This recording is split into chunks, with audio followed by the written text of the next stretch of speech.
Welcome, everybody. My name's Deb Matthews. This is Charles Beer. Oh, yeah, I forgot.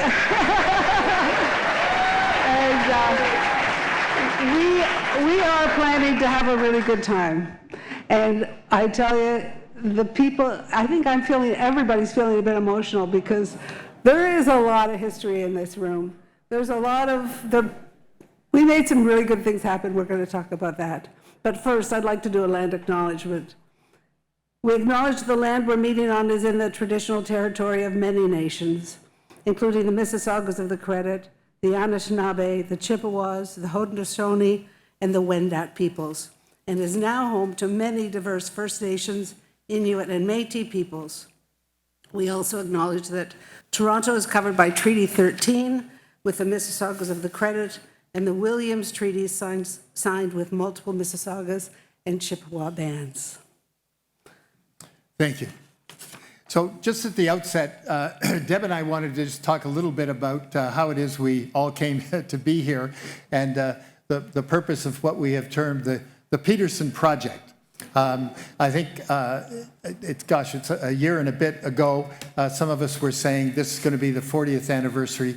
We really need to do something special for David and for all the people who were involved in that government. And this is kind of the first big open event where we said we want to get former members, former people who worked, and we're delighted that we also have some former public servants, senior public servants, and some former members of the press gallery. And it's just great.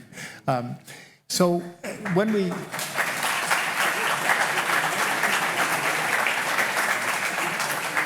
So we had really two key purposes. One, we wanted to document and recognize the achievements of the 1985-90 Peterson Liberal government and the leadership of David Peterson.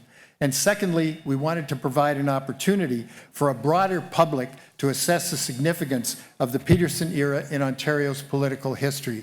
And one of the things that is missing today in Canada, frankly, is histories about our political process, our governments, provincial and federal. And we need more written. And one of the things we are doing, of course, is we're preparing a book. So to meet the objectives that we set out, we said, okay, what are some of the things that we can put together? And Deb's going to outline what those are. So the first thing is to bring together everybody who is part of this chapter in history. So MPPs, staff, volunteers, other people from that time together for this gathering. And I find it remarkable. If you think about it, it was 40 years ago. We were all 40 years younger. But it's amazing to me how I don't see anybody who's aged. I think it's terrific. 40 years is a long time.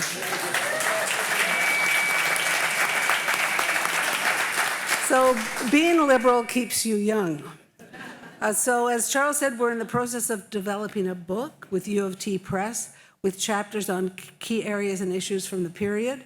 We're hoping to have that ready by the end of this year or early next year. You've seen the op-ed, the extraordinary op-ed that Phil Dewan wrote and that this Toronto Star published. For those of you who are Hurly-Burly fans, the podcast, a terrific interview with David, Herschel, and Vince. Should be required listening, required watching.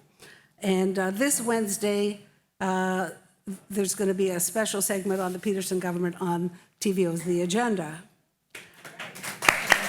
We've got a number of speaking engagements planned for the fall, and we will be launching a website on June 23rd, which is just in time for the 40th anniversary of the swearing-in. And throughout this, we'll be using social media to help get out our message. Now, we have email addresses for a lot more people than we used to, and please, we want to keep in touch with you. We want to let you know when events happen, so make sure at the front desk that we've got your right contact information. So we'll look forward to all these events coming out in the next few months. Charles. Good. So there have a number of special people whom we wanted to recognize today. I think one of the things that all of us who've been involved in the political process, and especially as elected officials, know how important family is.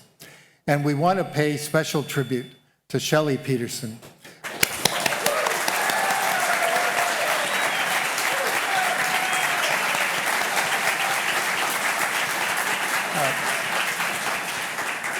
Shelley, and what's so nice that the members of Shelley's and David's family who've come and are with us here today, and we're really so pleased that that they could be here. I think what we all recognized with Shelley, it wasn't just that she was somebody who could provide sound advice, whether requested or not, to the former premier.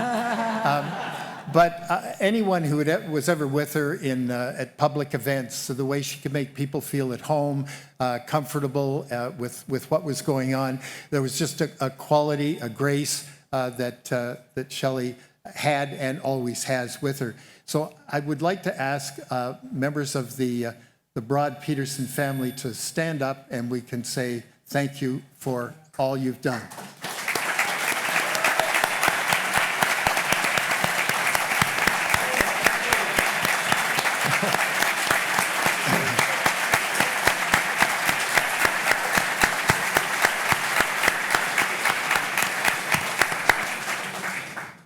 Next, I would like to ask Kathleen Wynne to stand up and be greeted. Our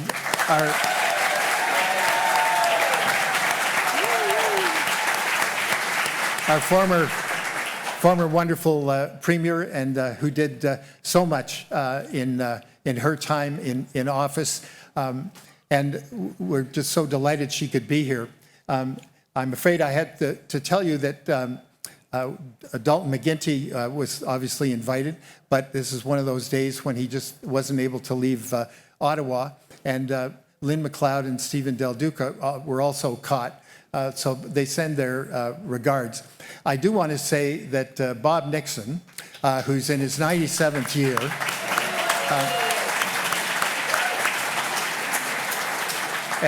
as those who have had the chance to see him over the years, his mind is still working away. He's just not able to jump in the car and come rolling up, but he did say, "Look, I'm here in spirit, and have a really good afternoon." So we're delighted about that. So at this point, then, I would like to invite to the stage our leader, Bonnie Crombie of the Ontario Liberal Party, to come forward and to say a few words, bring greetings from the party. And Bonnie, if you would come up.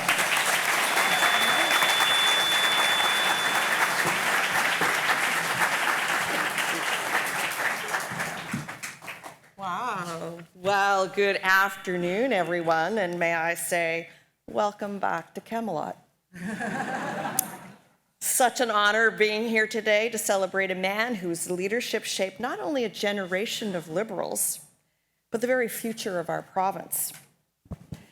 Let me begin by recognizing a few special members of my caucus who were able to join us today. A couple of elected MPPs who are with us, Lee Fairclough from Etobicoke Lakeshore, there's Lee. And MPP Stephanie Bowman from Don Valley West. Where's Stephanie? She's here, there she is. And of course, to the many former MPs and MPPs here tonight, especially those of you who have served during the Peterson era, a big thank you to you. You built something extraordinary. And to those who couldn't be here with us, including the members of that remarkable 95-member caucus who are no longer with us, your contributions live on in the stories we share and the work that we continue. For me, this evening is very personal. Let me take you back to the year 1982. It was my last year of undergrad. I was a young Liberal at the time, but getting kind of long in the tooth. Only Howie Brown had been a young Liberal longer than I had. At the time, I was president of the U of T Young Liberals and a volunteer on the Peterson leadership team. I'd been recruited by a fellow young Liberal from Western University, who 2 years later would become my husband. Ours was one of the 2 marriages that came out of that campaign, the other being Gordon and Catherine McCauley right here too. Told them I'd give them a shout out. I joined the team after meeting with David and Shelley, and I was smitten. Their love story was something right out of a fairy tale. Even someone as pragmatic as myself couldn't help but be enchanted. They shared that rare unicorn, love at first sight. David was struck by Cupid's arrow watching Shelley perform on a stage in a theater in London. He sent her dozens and dozens of roses, and just a few short weeks later, they were married. Right? True story. David, you told me there were roses. I'll tell you, that showed me that David was a man who was decisive, trusted his gut instinct, and was a man of action. Strike while the iron is hot, and the woman was hotter. Sorry, Shelley, you know I love you. Their love, that's right, see? Their love has grown even more magical and has endured over the decades. During my time as president of U of T Young Liberals, I had the honor of introducing David to our campus club.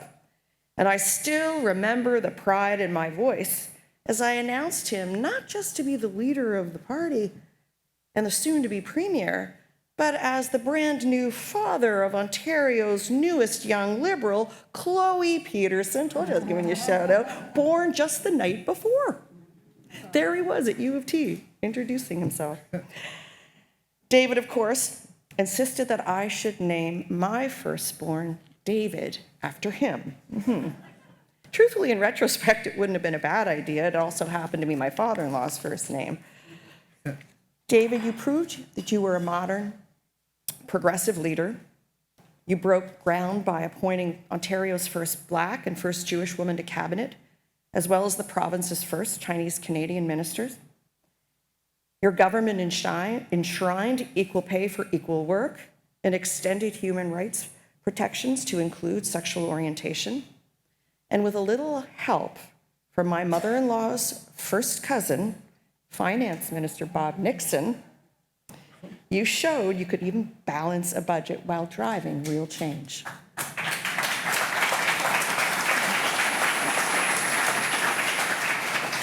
David, you built the modern Liberal Party, the one I still believe in today.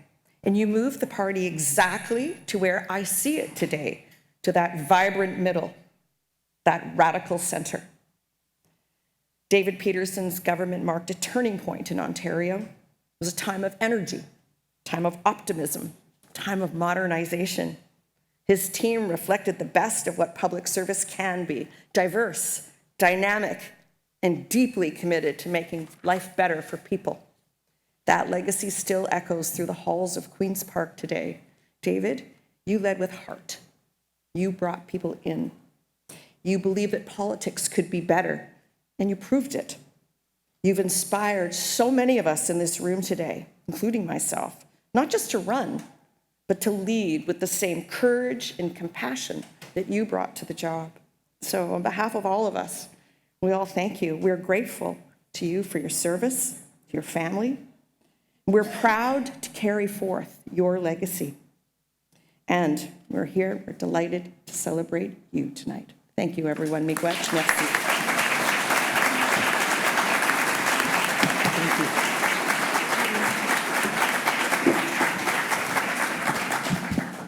Thank you, Bonnie. That was absolutely beautiful. We appreciate every word of it. Thank you so much. And I also have another big thank you. There will be drinks, and there will be food. And that's thanks to some very generous donors whose names are not appearing on the screen. But we're very, very grateful for your financial. There we go.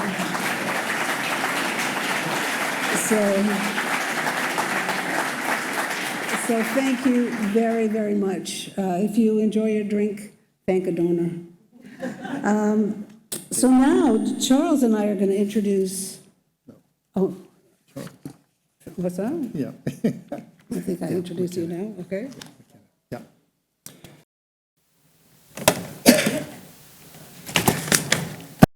Many of you know one of David's great friends is Frank McKenna, the former Premier of New Brunswick.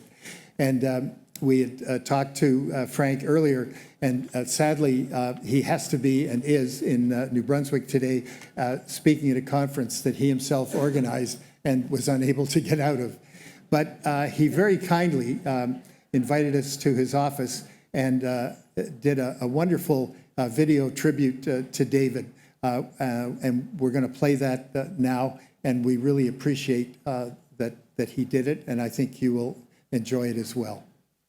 Frank McKenna. Good afternoon, everybody. I really, really wish I could be there. I'm Frank McKenna, and David and I were fellow premiers, neighbors, best friends, everything you could imagine. Unfortunately, I'm in New Brunswick hosting a Digital Innovation Summit, and since it's my summit, I don't have much choice but to be there. Otherwise, I would be there with David today. Our relationship started really when I was a nobody, and it's continued ever since. So I've been very appreciative of that. And when I became a premier, David really took me under his wing, and he did that with my neighbor next door, who represents an even smaller province in New Brunswick, Joe Giz. We became all very, very close friends, social friends, and he was very kind to all of us. But I remember my first premiers meeting, and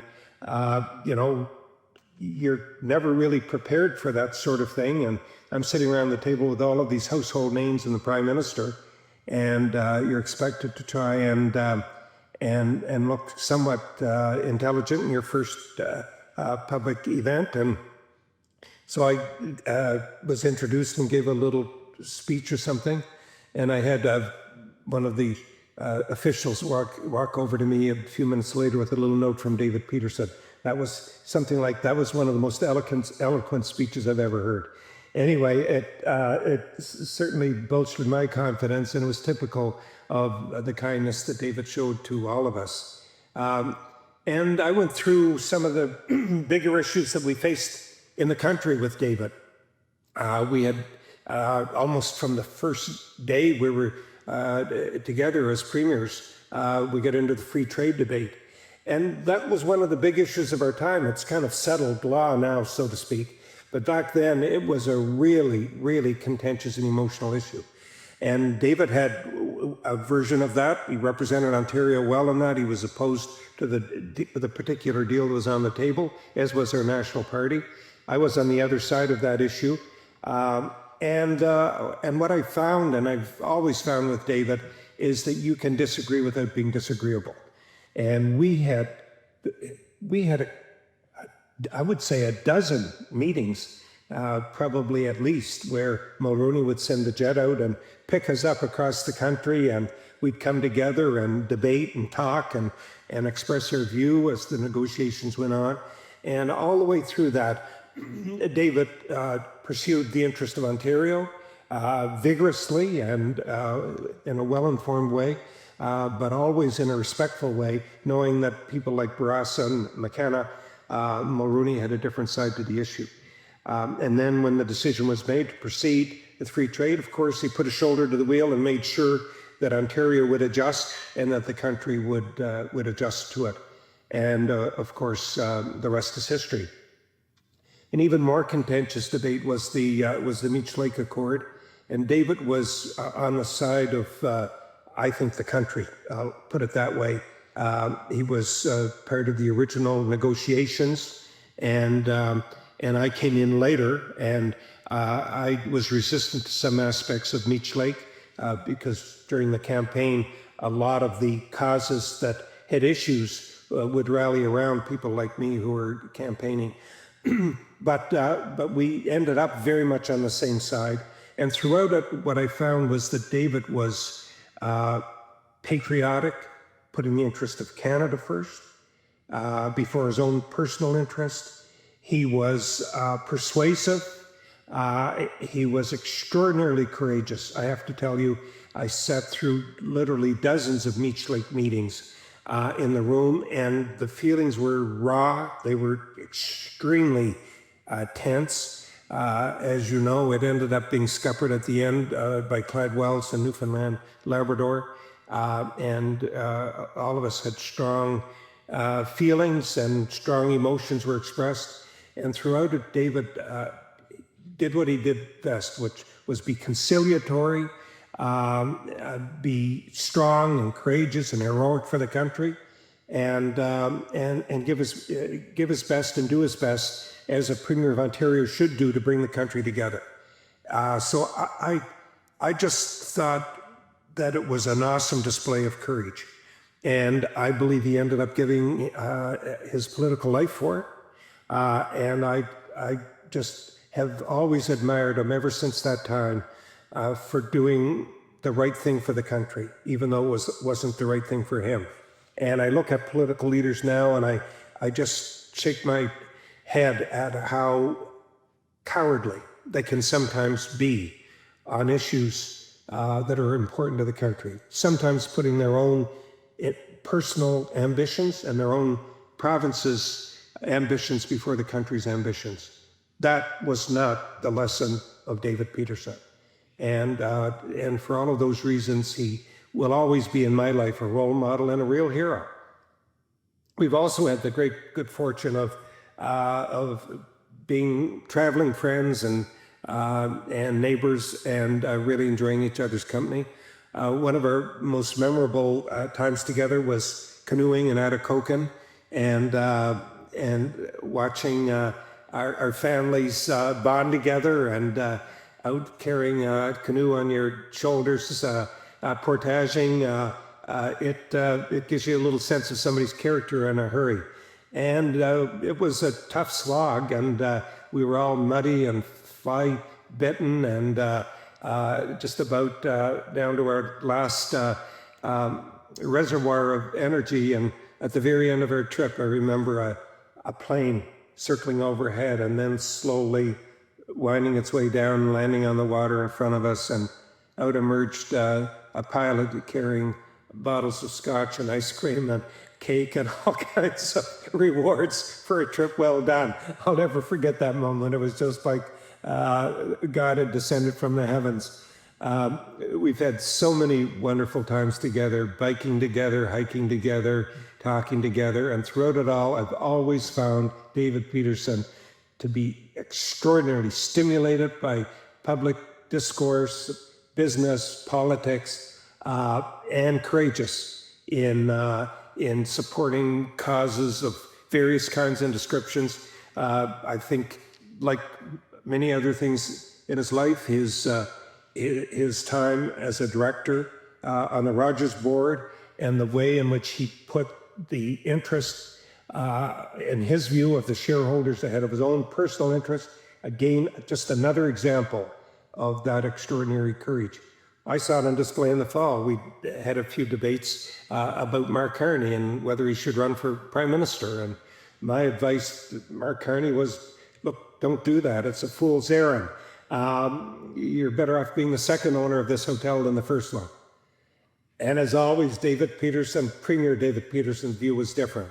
Look, only the brave deserve the fair. If you want the prize, you got to go for it. Be courageous, go for it. And the only way you end up winning is if you have the courage to go for it. He was right, I was wrong, as is usual in our debates.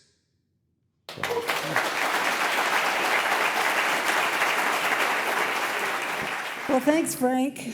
I really do wish he was here. What a wonderful friend, what a wonderful partner as you go through these political waters together. He's just a terrific guy. We're happy he took the time to do this. And he just sat down and did that one shot. So we'd like now, before we get to the Archbishop of Renfrew County, to put the spotlight on a tremendous group of people who served with David in that period from 1985 to 90. I'd ask you to hold your applause, and to the former members, we're going to ask you to stand or wave, but you don't have to do that until we finish. So we're going to go through the names, and we'll begin with Charles Beer. Hold your applause. Jim Bradley, Sean Conway. Joe Cordiano, Alvin Curling. Murray Elston, David Fleet. David Fleet, Aviva Hoshak. Ron Cantor, Ken Keys. Linda Labourde, Steve Mahoney. Frank Micklash, Brad Nixon. Steve Offer, David Peterson. Jerry Phillips, Diane Poole. Doug Raycraft, Greg Sobera. Murad Velshi, Chris Ward. Mavis Wilson, Bob Wong. Bill Rye, And Patrick Reed. Patrick Reed. We wanted to put him into that class even though he had to depart shortly before it. So would they all please stand or wave so we can give our appreciation?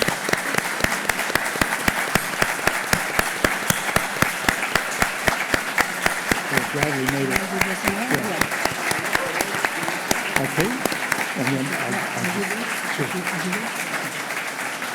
And then we have a very special category of people, and these people were staff that worked for ministers in the Peterson government, but then went on to become ministers themselves. So, Brad Duguid, Jeff Leal, Deb Matthews, Monique Smith, George Smitherman, please stand. and, sorry, I got Rob Oliphant. Oh, yes, sorry. And I also wanted to mention that one federal member who's here, Rob Oliphant. It's Rob, there he is. There he is.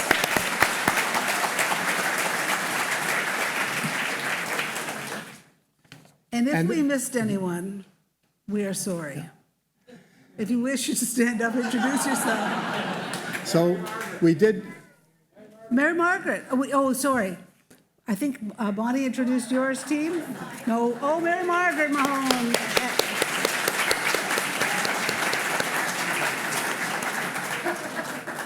so. No, you're going. Oh, yes. So we wanted also just to recognize those who are no longer with us.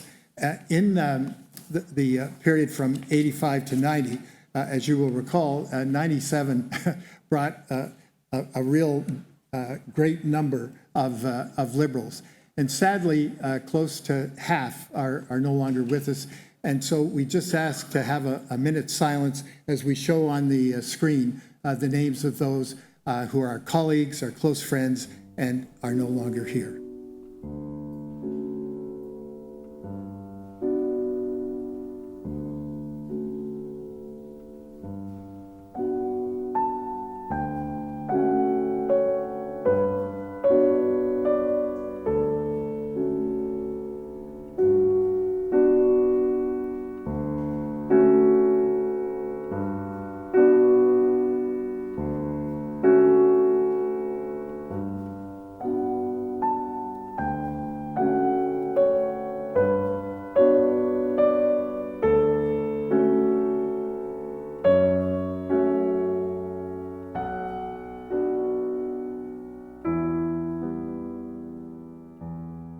Thank you.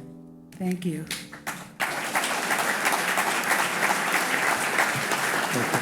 And it is now my delightful honor to introduce Sean Conway. Now, if you need me to introduce you to Sean Conway, I think you're the wrong party. So I suggest you go Google him. And instead of me talking about Sean, I want to invite Sean up to the stage. He's going to take a look at, do a very high level in a very compact amount of time. So I have a hook ready, but I don't think I'm going to need it because Sean is just delightful. Sit back, relax, enjoy the highlights of this half decade from the eyes of Sean Conway. Sean, please.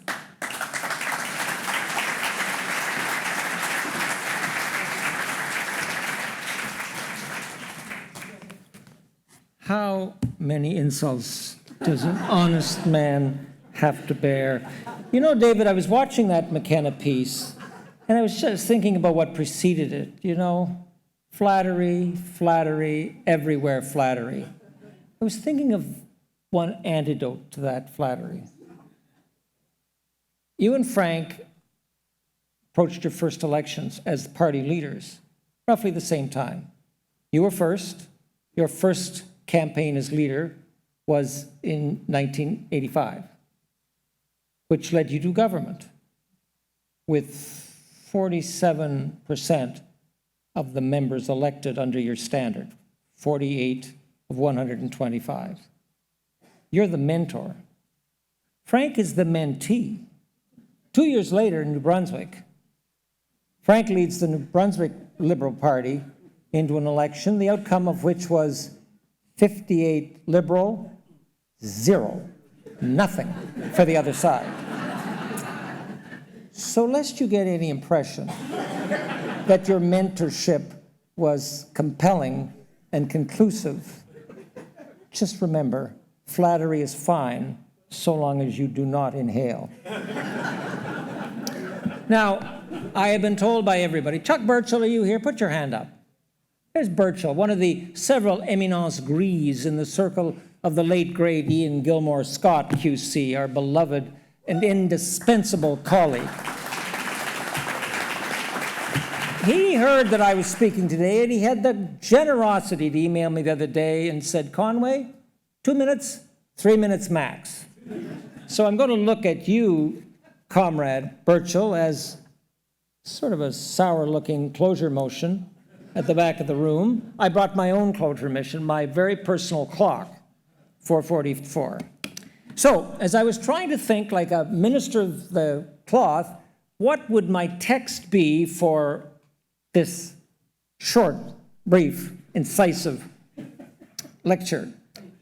And I got inspiration. Professor White, where are you back there? Professor Graham White, known to many of you as Clerk Graham White of the table before he, I don't think using that as the platform, but completed a PhD at the University of Toronto, where he resided for the next 35 years as Professor Graham White in the professoriate. But in 1985, in the noted journal, the Canadian Annual Review of Politics and Public Affairs for the year 1985, he wrote the following. He, a man of independent judgment and nonpartisan distance. Here's how he opened the scene.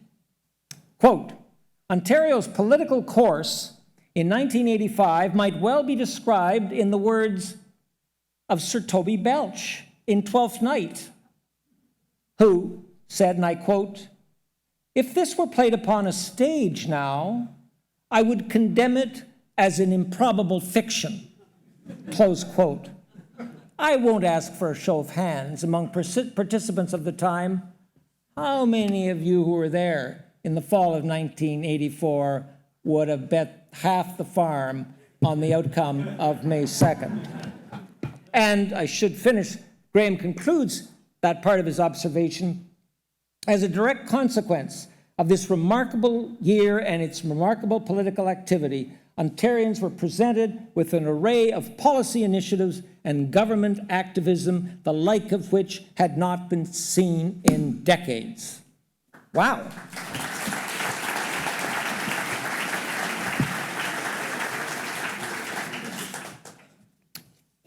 So thanks to Charles and thanks to Deb, and thanks to all of you who organized this wonderful event, a beautiful sunny summer event, which takes those of us of keen memory back to 40 years next week, the 26th of June, to that summer splendor of June the 26th, 1985. I mean, these events were hard to believe and impossible to forget if you were part of them. I just remember, first of all, when I heard from my leader, soon to be my real boss, we're going to have an outdoor swearing in. I said, David, don't be ridiculous. As an outdoor, it will rain cats and dogs and we'll be running for cover the whole time.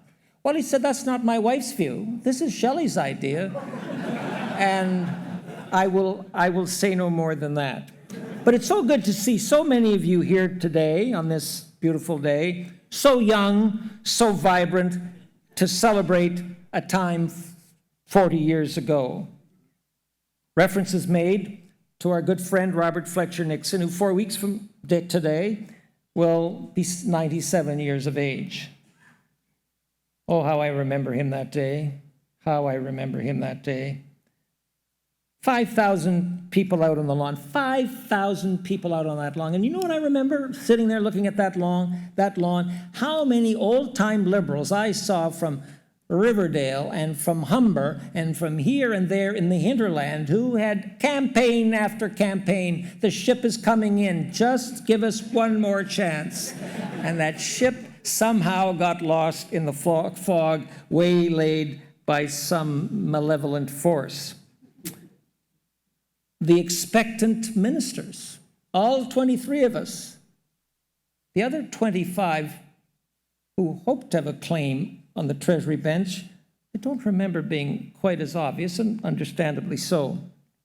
But when the young Premier, ever youthful, stood before the great crowd, he said basically two things. I intend to lead a new reform government without walls or barriers. And by the way, you're all welcome for strawberry tarts and apple juice and come and tour your building. And in they came, a lot of them. And that show had an interesting denouement because 2 hours later, we were convened in the cabinet room, which none of us had ever seen. And the cabinet meeting, the first meeting of the Peterson cabinet, is getting underway. And I can hear Ed Stewart, and I forget the other gentlemen, the two of them from the cabinet office, all of a sudden hyperventilating. And then Ed Stewart poked me in the back and said, excuse me, does she belong to your team? This lovely lady, nice middle-aged lady, sitting quietly, unobtrusively in the back corner of this cabinet office. And I said to Ed, no, I've never seen her before. And then the hyperventilation got only more pronounced, and Ed scurried over to check her out, and then he showed her out. And when asked what she was doing there, she said, well, I was just outside, and a very nice man stood up and said, come on in, this is your building. You enjoy the place, enjoy Ontario strawberries at full flower, and do whatever else you want. So she took the advice, and she got the bum's rush from these new liberals. Never forget that. But to be serious for a moment, we look back now at 5 years, 3 months in government, an unlikely beginning, a spectacular end, and a lot in between. And what was in between was the Peterson agenda for liberal reform.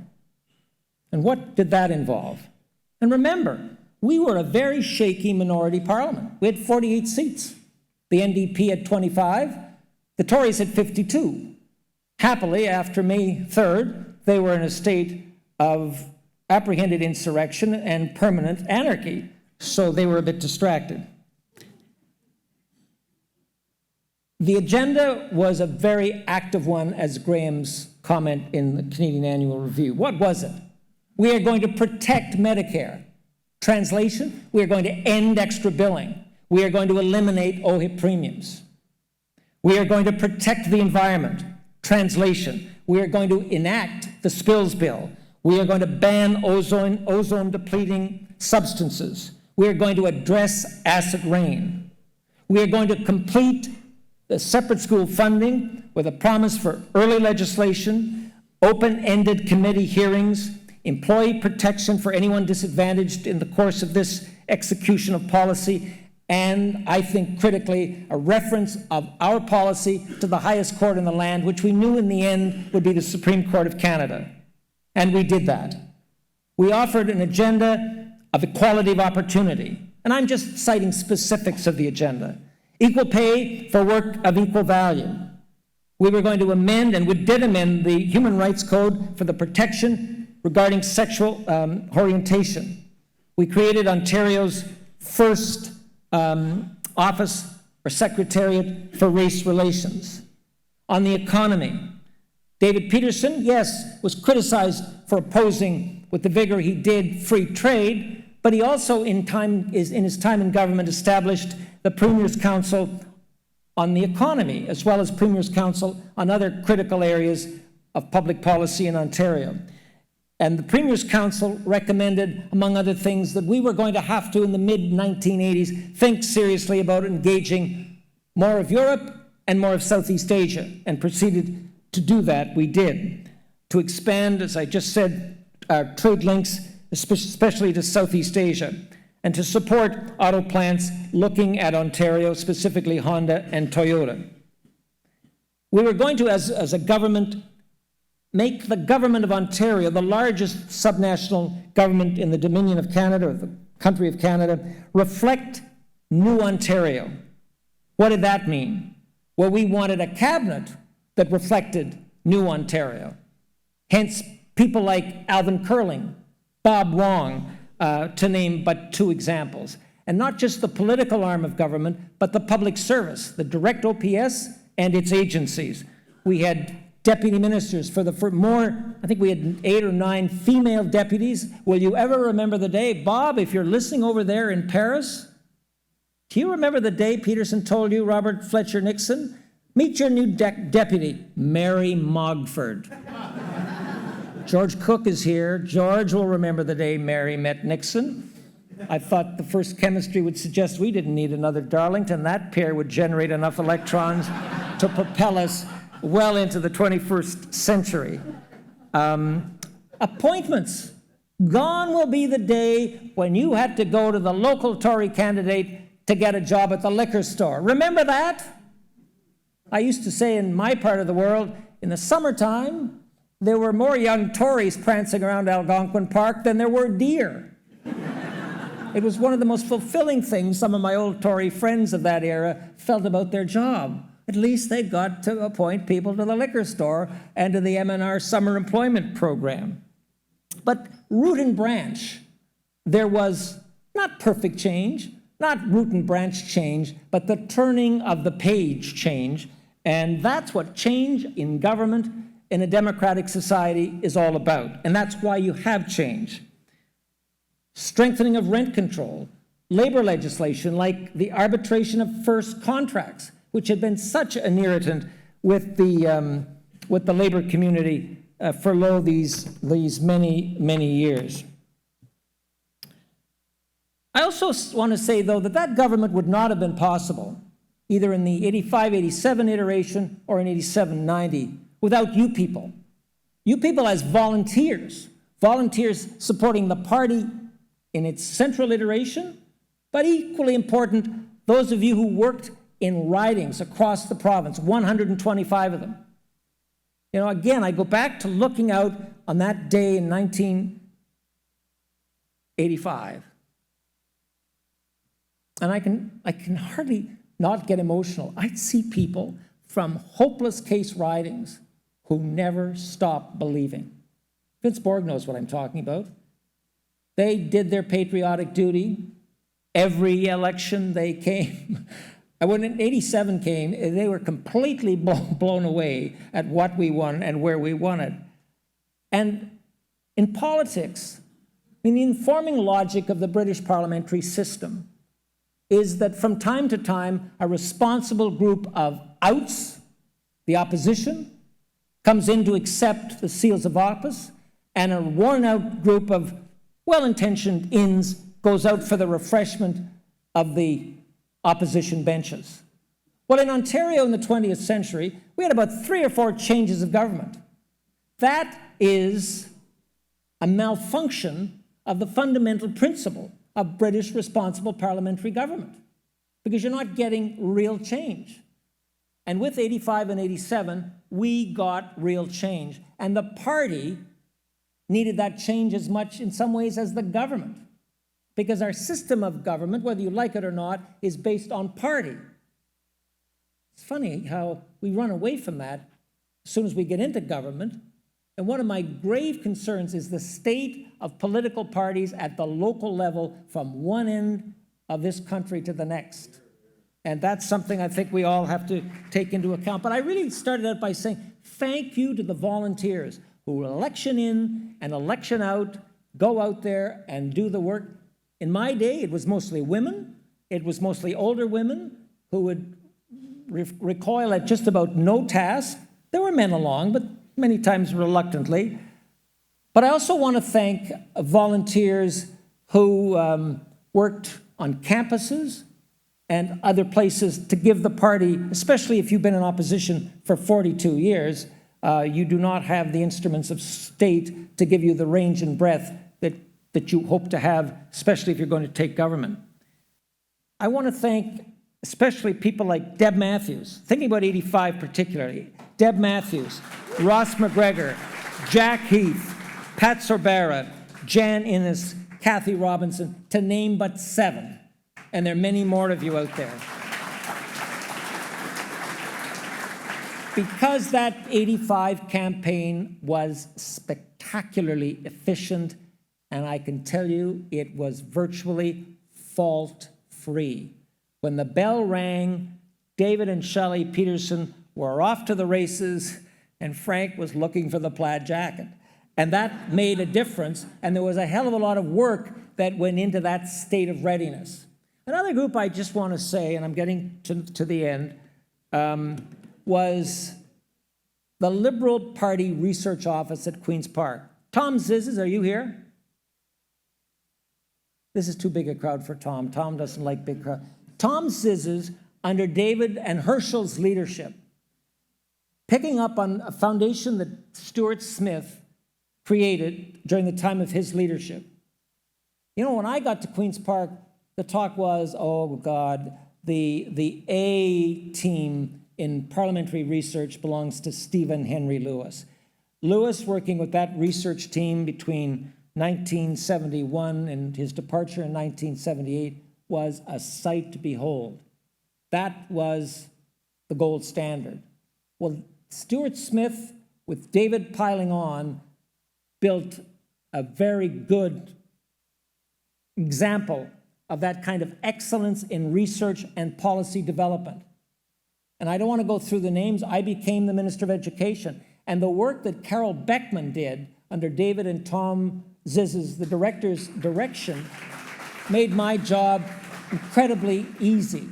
And the other thing it did, since I was on the Accord Committee, after the hung Parliament, we sat down with the NDP, the quality, the range, and the depth of our policy offering in that 85 campaign was second to none, and it was better, and I don't say this braggingly, than the NDP, who used to always win that contest. So if you're building a policy agenda for the Accord, the work that the Liberal policy team did over 3 or 4 or 5 years was absolutely critical and made, again, the construct of the government agenda that first 2 years really much easier. So for those of you who think that if you're in opposition, you don't have to do real and meaningful work at policy development, my example of 1985 would suggest go fishing, because you're in the wrong business.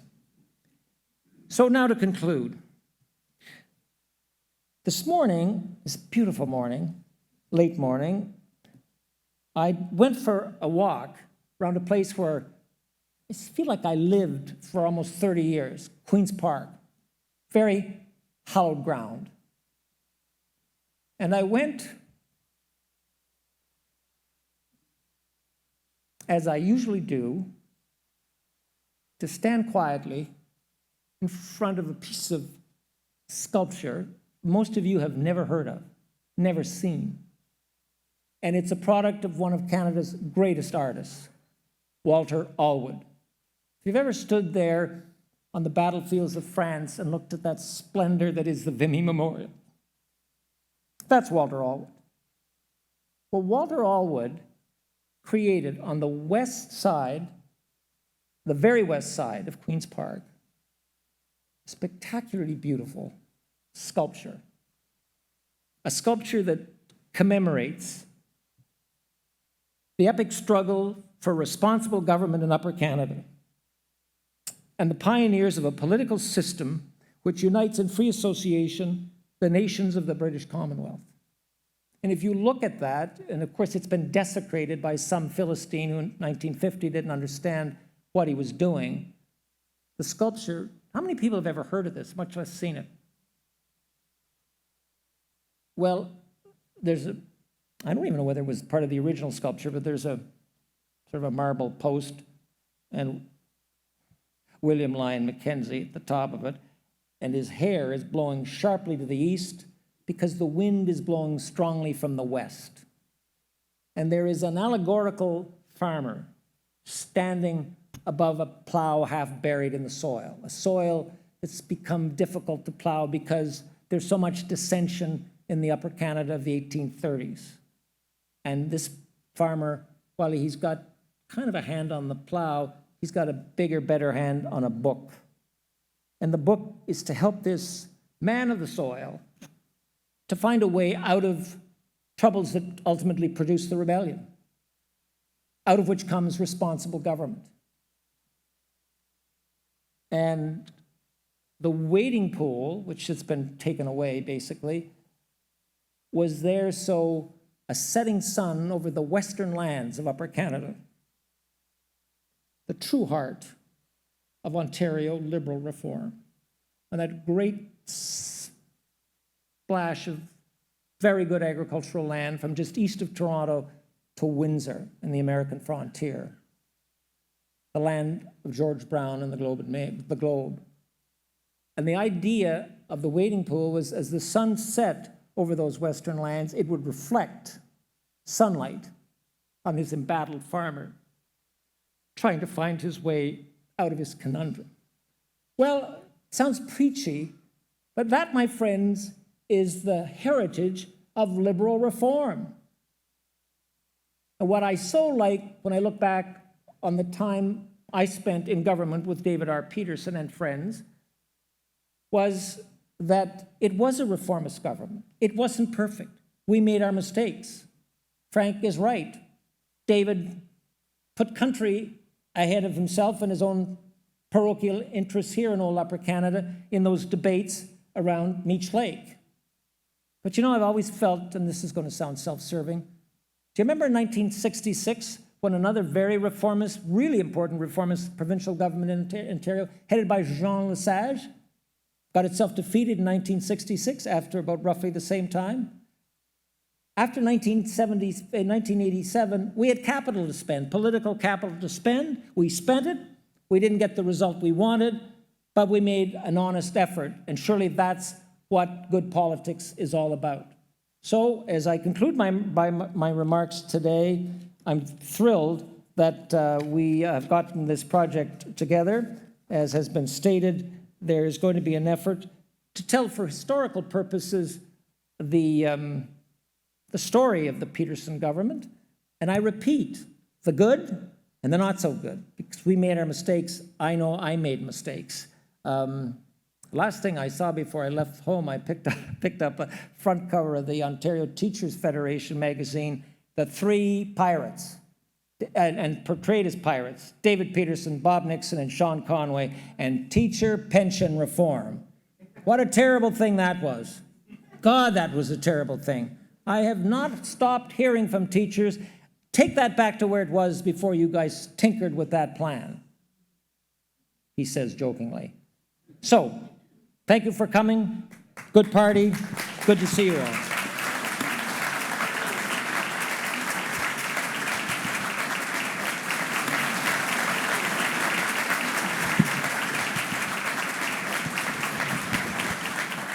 Thank you, Sean.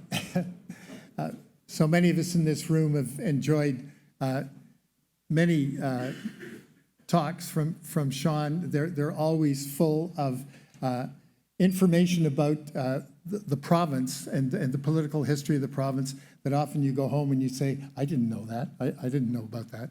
So we always learn much. And thank you for all that you said in setting the tone for the next part. And now I'd like to invite former Premier David Peterson and Steve Paikin to come to the stage and take their seat.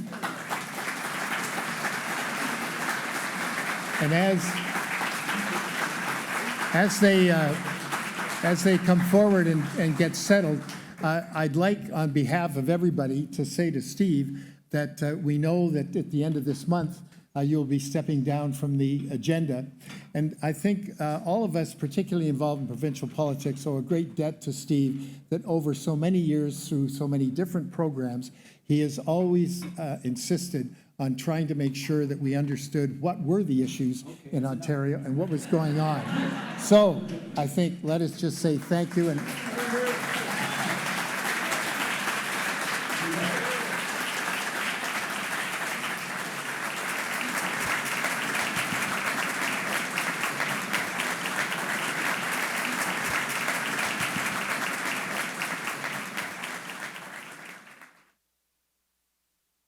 Premier, Jesus, how would you like to have people like that in your cabinet?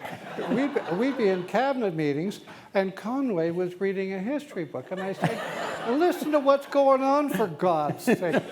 But he was so good consistently and all the time. I just sit there and listen, and I'd pay money just to hear him, even if he doesn't make any sense at all. He is absolutely one of the great joys of my life. Was the people I worked with. Sean and I were elected in 1975, if you can believe it. In 1975, we thought we were going to win. Nixon was the leader. And we became very good friends. And it's a friendship that I value, Shelley values enormously, and have all of my life. And by God, he's worth the price of admission, isn't he? That's good. Sorry, Stephen. Not at all. That was Now, worth how are saying. you going to do what are you going to do after you leave the agenda? We are not focused on that. We're going to Oh, talk all right, about the okay, events all right, of fair. 40 years ago this week, and I want to start actually with the events of 40 years ago this Wednesday, because that was the day that you and the NDP combined to bring down and end 42 years of progressive conservative government in the province of Ontario. And I wanted that. I want to know if you can remember what you were thinking, because that was a pretty historic moment. What were you thinking as you cast your vote to end that government and that dynasty? That wasn't. There was a certain inevitability to that. We knew what was going to develop, and what was incumbent upon us to be extraordinarily patient. We had all the momentum in that campaign. Sometimes you get lucky in politics, sometimes you don't. We were lucky in 1985, and everything rolled our way. I mean, there's people in here that ran the campaign, Vince and Ross McGregor and Herschel and all these guys, and even on limited resources, put together a dynamic campaign. And the minute the campaign was called, we were off. And there was a bit of a pent-up demand for change in the province. I think Bill Davis understood that. I'm one of those that believes that Bill Davis was understood. You can't run that string forever. And we just did a few things right, which I won't get into. But then at the end of that, we had the highest popular vote. We had the momentum. We had fewer seats. The NDP had half the seats. The real issue here was what the NDP wanted for the Accord. They didn't want an election. And they would have done anything not to have an election. I would have been very happy to go back to the people as fast as it was required, because in a minority government, the Parliament decides what happens. The Parliament becomes very, very important.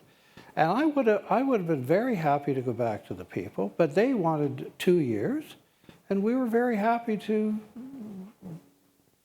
play with that. Let me follow up on that, because the other guy in this picture, the bald guy up here, was the Lieutenant Governor, John Blackaired.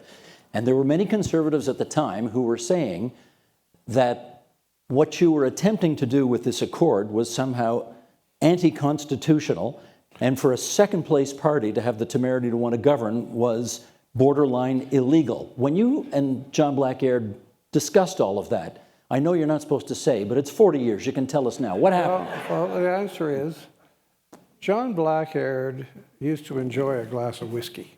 And I would go and visit John, and we became very good friends, and I liked him very much. He was a wise man, a very wise man.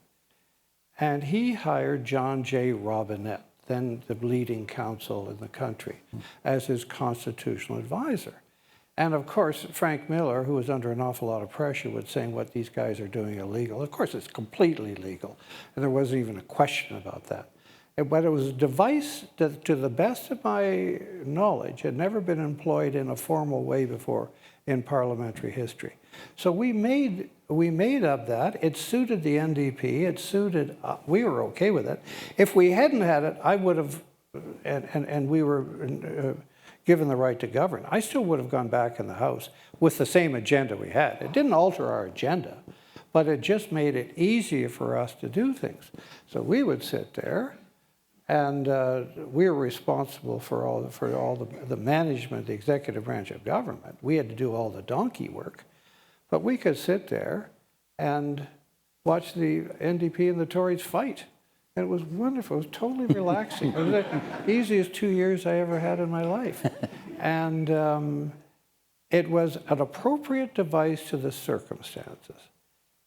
It's been used since to varying degrees of success. It's a parliamentary convention that I think is useful, given the kind of structure, first past the post system we have, but not always appropriate. But it certainly was in those circumstances. And now I want to take you to the events of next week, the anniversary of which, 40 years to the day on the 26th, you took the oath of office and became the 20th Premier of Ontario. And I wonder, at that moment, your whole life, nothing but Tory governments at Queen's Park. You were 42. It was a 42-year-long Tory dynasty. Who were you thinking of when you took the oath? I was just thinking what a terrible life I'd had. It was all their fault. No, I didn't at all. That's just a joke.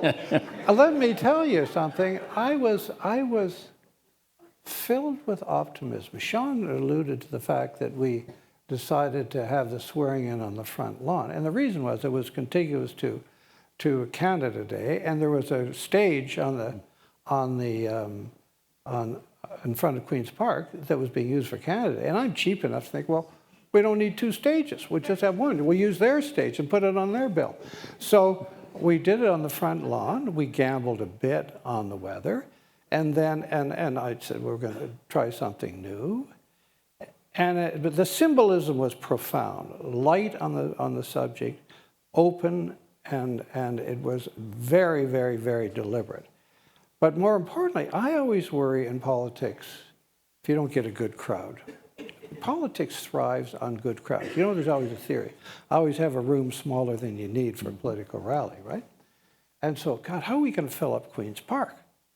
And the answer was, do it at noon, and you knew all the public servants would show up. So even if no Liberals showed up, and a lot of you guys were there, and I appreciate you being there, it was filled with public servants. And when you look at, you know, a Liberal versus, who knows? It was just a crowd. And it was a great, happy crowd to participate in something quite dramatically new. I don't think we even imagine how dramatic this period of 5 years would be when we were sworn in. And there was 23 of us, as Sean said. I look back on that and I say, and I may be a bit of a chauvinist on this, but I think we had the finest cabinet ever assembled in the history of this province. And there's a bunch here. Greg's here. Sean Conway took a complicated piece of legislation, complicated historically, politically, and legally, in the Catholic funding. Ian Scott, who was beyond capacity in every area. Bob Nixon. Murray Elston. Good God, there was nothing in government. Is Murray here? There's nothing in Murray. There's nothing in government, from energy to health to no-fault insurance, all of which we did.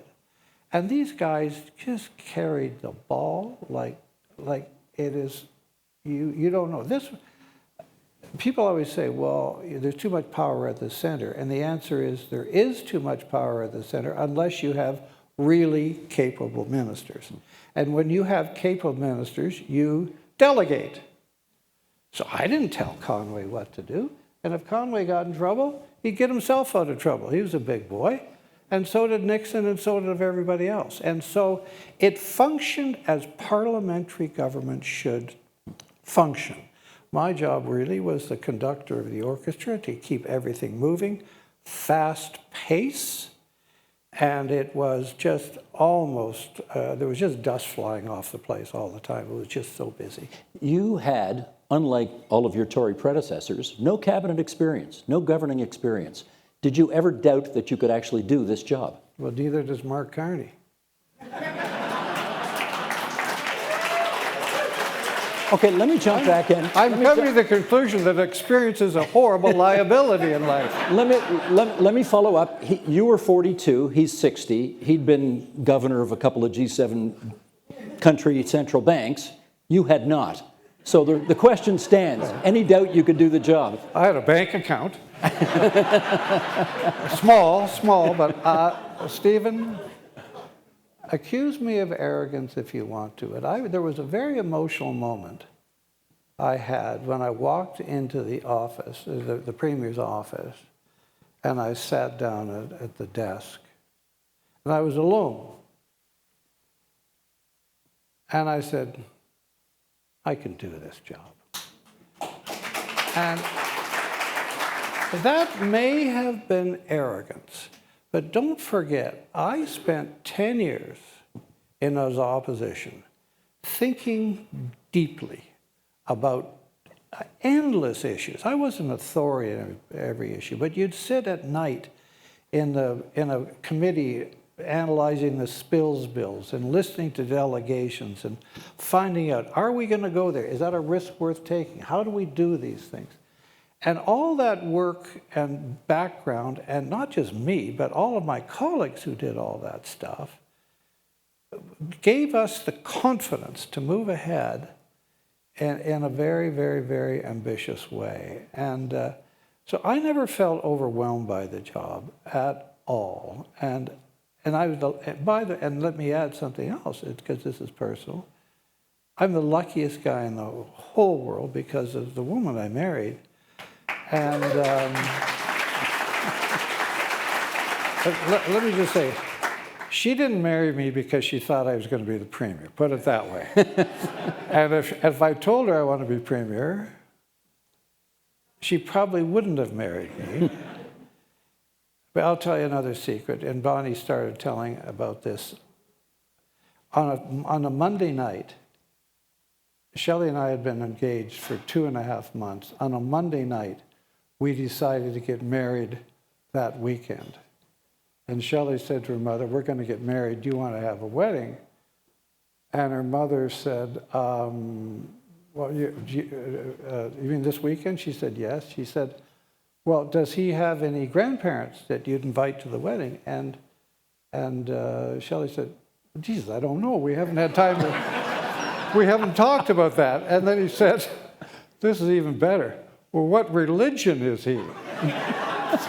And Shelley said, well, I don't know. We haven't had time to talk about that. And her mother said, I thought it was kind of a stupid question, but do you feel you know him well enough? And anyway, we got married, and it was the smartest thing I ever did in my entire life. And I have 2 of my kids over here, 1 of my grandkids. And having that in life lets you take the high moments, and there are many, many, many high moments, and put them on the equal plane as the low moments. You need an equanimity in life. You need to look at all the aspects. Don't get carried away. Success and failure are both very fickle mistresses in life. And when you share it with somebody like I do with Shelley, boy, it makes life pretty pleasant. So. Very nice. Sean did a marvelous job going through many He always does a marvelous job. well, going through many of the achievements. You never know what the hell he's going to do, I remind you. But. I don't want to retread the ground that he has already laid, but I would like to focus more in depth on two things in particular that were really quite signature issues for your time in office, and that's constitutional renewal and free trade. I would like you, if you would, to compare the level of angst we had about national unity 40 years ago when you were involved in the Meech Lake negotiations with what you see out there today. It's interesting, you know. When the idea for this meeting was Sean's idea. He phoned me and said we should do something to celebrate all the things that were accomplished. And then he dragooned Charles into it, who's done such a wonderful job putting all this together, honest to God, and it's true. And we started looking at this enormous, just a cornucopia of legislation of things. Everything was touched. We invented the blue box here in Ontario. I was at a conference last week at U of T on microplastics that said 1/3 of the nations in the world now use systems like our blue box invented here. It's a very interesting thing. But it was the environment and everything else, and so many other, you know, separate schools and everything. But you raised two issues that we didn't really drive, that we were there as the largest province had to deal with. One was trade and one was Meech Lake and the constitutional renewal. And those really were very, very key issues particularly in our second term. And I had to look at those from the point of view of what's best for the country. Because I'm one of those. Ontario is a unique jurisdiction. It's the most decentralized country in the world. Canada is, possibly with the exception of Switzerland. And it's the only country in the world where one piece, i.e. Ontario, represents roughly 40% of everything. That gives you a disproportionate power, because on some basis, you're on an equal footing with Prince Edward Island, which is about the size of Sarnia, right? So you have to use that power very, very wisely and well.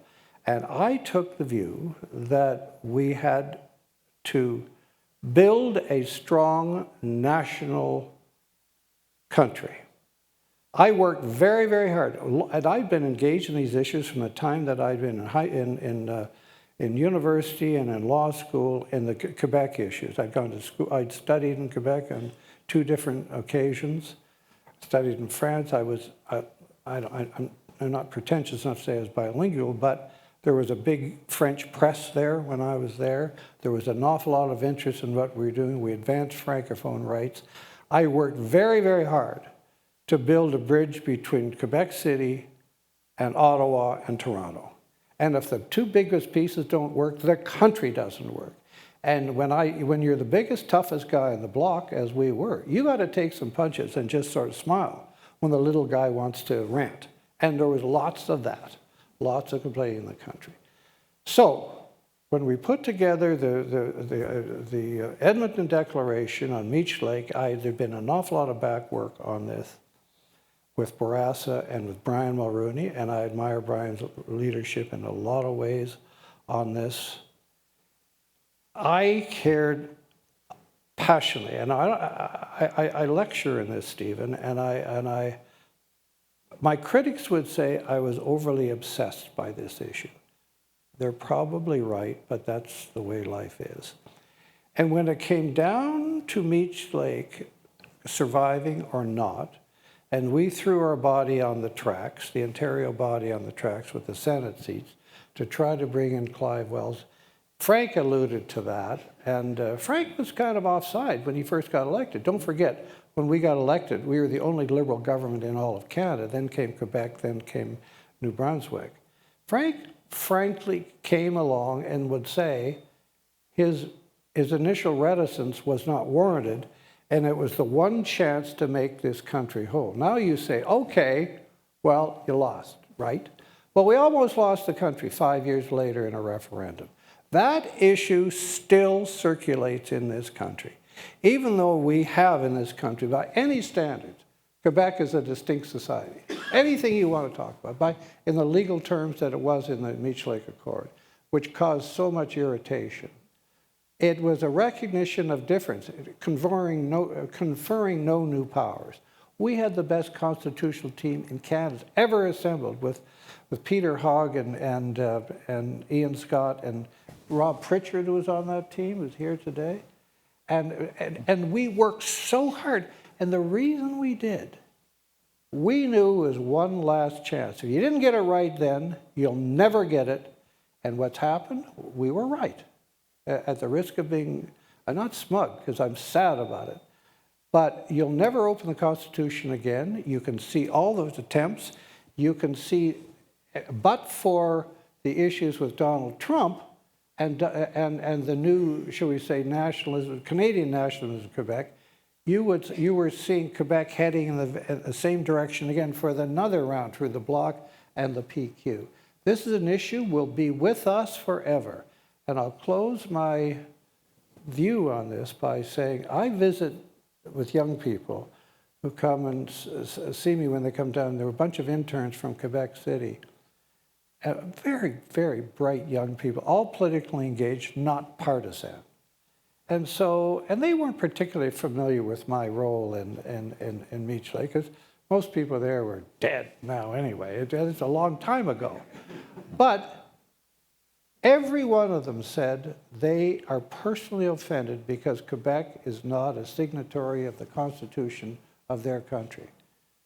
Pierre Trudeau was prepared to make a compromise without that signature in 1982. He couldn't brook other compromises that had to be made in 1990. I just think it was one of those lost opportunities that we wasted an awful lot of intellectual and political energy, and we will continue to until we get that right. So that's a very long, short version of my obsession. My obsession is about my country. My obsession is trying to keep this country unified, trying to find common values. Don't forget, I don't know if Murray was the minister then, but we went out at one point, just because there was an issue with Alberta, and bought $100 million worth of coal. We used to buy it from Appalachia, just to help out Alberta.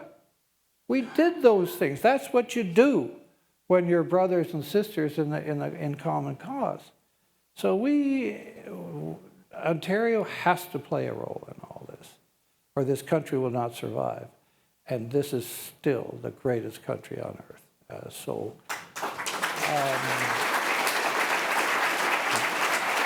Let me... Trade, you asked me about trade too, and I'll tell you, it wasn't we were against free trade. There was a different vision. Free trade was a step, in a way, as Herschel describes it. It was every single issue we are talking about today, we talked about in the 1980s. Interprovincial trade barriers. We published a report that Robert Solow, who was a Nobel laureate from MIT, who I met, told me it was the finest piece ever done by a government he's ever seen anywhere in the world. And this guy is a world authority. And it was called Completing in the New Global Economy. We saw Ontario, as the biggest industrial base, saw the world as our oyster, not just America. And we said then, as we say now, and you listen to history repeats itself, we can't put all our eggs in the American basket. You put any country or company that only has one customer, that does 80% of the business, is vulnerable. Nobody knew that we would have a nut running the biggest country and our biggest customer. But it shows you should never expose yourself to that vulnerability. And it wasn't like anti-free trade. And don't forget, the biggest thing we had was the Auto Pact. The Auto Pact is not free trade, my friends. It's called managed trade. Yep. It's called managed trade. So we understood this, and we tried to bring a subtle, and we knew we were vulnerable to this, and the reality is, after the free trade bill was passed, we lost 200,000 manufacturing jobs in the province of Ontario. We knew it was coming. At the same time, we didn't want to sort of tell everybody else they're crazy, because we understood the pressures on trade, because it was essentially enhance the resource-based provinces, and most of the other provinces are resource-based. Ontario had a much less dependency on that. So it's partly as protecting what we had, but partly an alternative vision of looking at the world as our oyster, not just the United States. But if not for the election of, what did you call him? A sociopathic, narcissistic nut? Is that what you said? No, I just, I forget. If not Those for the are election of words. Donald Trump, would Brian Mulroney's strategy on gaining greater access to the American market have been vindicated? The answer is, as long as it's working, it's vindicated, but it's not working now. And you see the vulnerability. There's no reason we couldn't do that, plus have a global focus. Don't forget, we set up offices in China and in Japan. We set up associations with all the leading industrial providers, Baden-Württemberg and Rhone-Alps and Lombardy in Europe. We had associations that exist to this day on education, on industrial sharing, advanced manufacturing. We put money into a whole bunch of centers of excellence where we thought we could lead the world. It was not good enough just to play with the United States. You've got to lead the world in certain things, and that was our vision. Now, were we right? Were we wrong? Look, I love Brian Mulroney in so many ways. He was fun to deal with, very frustrating to deal with sometimes, because he would take a different view of what we just said than I did. But don't forget, they spent 30 years with his machine vindicating the free trade agreement is the greatest thing that ever hit this country. It was part of his immortalization. And that's fine, and I don't begrudge any of that. But let's not think that is the only solution to Canada's problems. And that's why I think we are blessed as a nation to have Mark Carney. The country's bloody lucky to have that man here with an alternative vision. So Stephen, it's funny how history plays out. And sometimes you look really stupid, and sometimes you look like you had the odd insight. I don't know. Well, unlike Mr. Conway, we're going to stick to time, so I have one last thing. Well, if he didn't, why should we? Because that's what we do. You and I got an email earlier today, and I want to read just a small excerpt of the note that you and I got from a guy that many people in this audience knows. His name's Arthur Milnes. He lives in Kingston. He couldn't be here, but he wrote the following. This is about those days. Let me tell you about what June 1985 and the new government meant to me, says Art. My first political involvement was putting up signs for an Ontario Liberal candidate in Scarborough during the May '85 campaign. A month or so later, inspired by the victory, I phoned the Premier's office a couple of days after the new government took office. As only I would, I asked if I could meet the Premier that week. So the next day, after the nice people on the phone assured me I could meet the Premier, I traveled from Scarborough to mysterious downtown Toronto. It was my first ever trip to the Ontario legislature. George Hutchison took me over to meet the new Premier and to have my picture taken with him. I have treasured that picture for 40 years. 3 years later, Keith Davey got me a job at Queen's Park, and I worked for Frank Faubert, Eleanor Kaplan, and Ben Grommetre. Forget politics, I even met my future wife, Allison, while we both worked in the Liberal government of one David Peterson. Little did I know, 40 years ago this month, I'd one day benefit from having Steve Paikin and David Peterson as important friends and mentors to me in good and bad times in my life. So I'll be thinking of you both today as the anniversary is celebrated. What do you think when you hear things like that?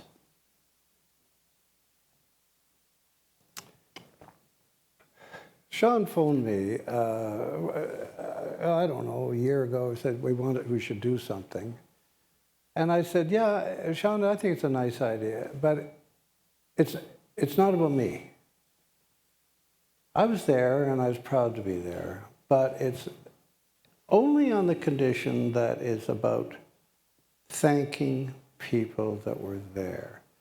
This was an enormous, I'm very proud of what was accomplished, but it could not have been done without all these men and women and all these people in the room. And I look at them here and I look at all these smug faces down here, Macaulay and Ezrin and Borg, and all these guys were there that took this on faith and brought their friends in here, applied their energy and their intellect to this. And I think we're able to gather up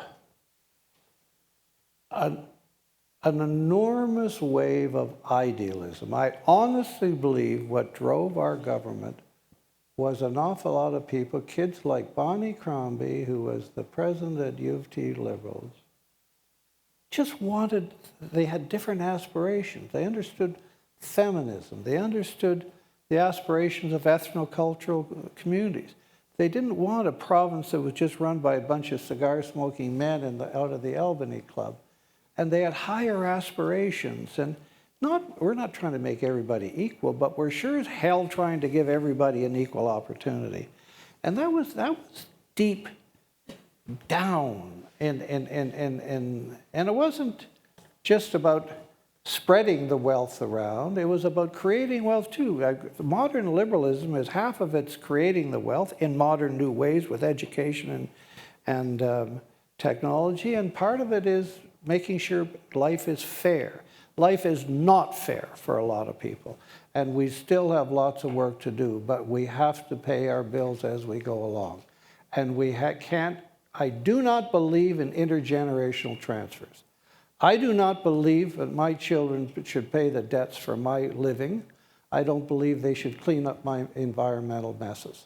I believe that I have to clean up my own messes and pay my own bills, and my job is to invest for them, not them to invest for me. That's my philosophy at the root of where I come into politics.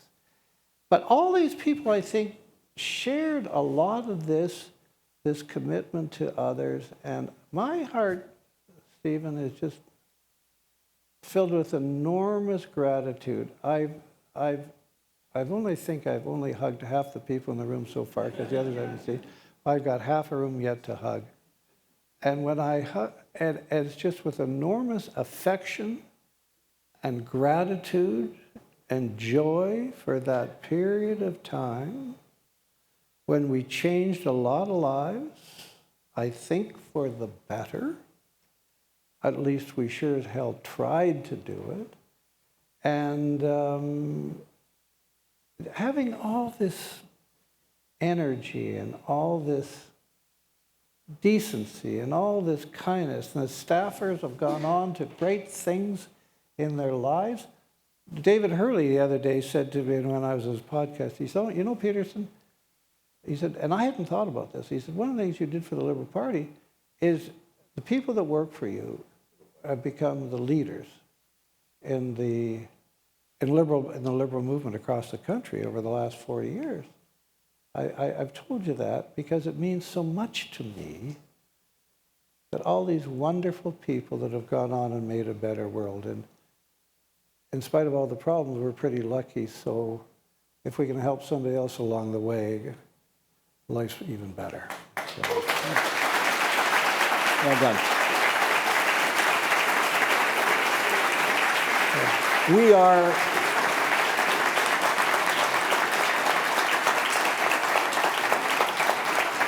just a reminder, we are going to reprise this Wednesday night on television. All different questions, FYI. So Why don't you just put Conway on and we can do that too. you'll get a real audience. Ladies and gentlemen, 20th Premier of Ontario, David Peterson. There we go. Thank you, Stephen. Well done. Thank you very much. Thank you. Thank you, David. Thank you. Well, ladies and gentlemen, thank you so much. This has been a great afternoon, but I know we really want to get out to where we can have a libation, something to eat, and tell more tall tales.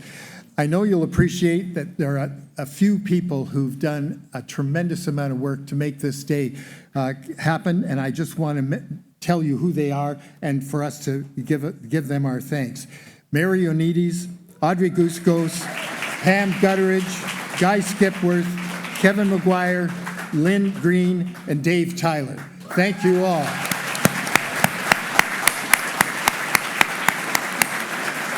And as Deb said, we have your emails, so we're going to be in touch through the rest of this year. Thanks. Now get out and enjoy.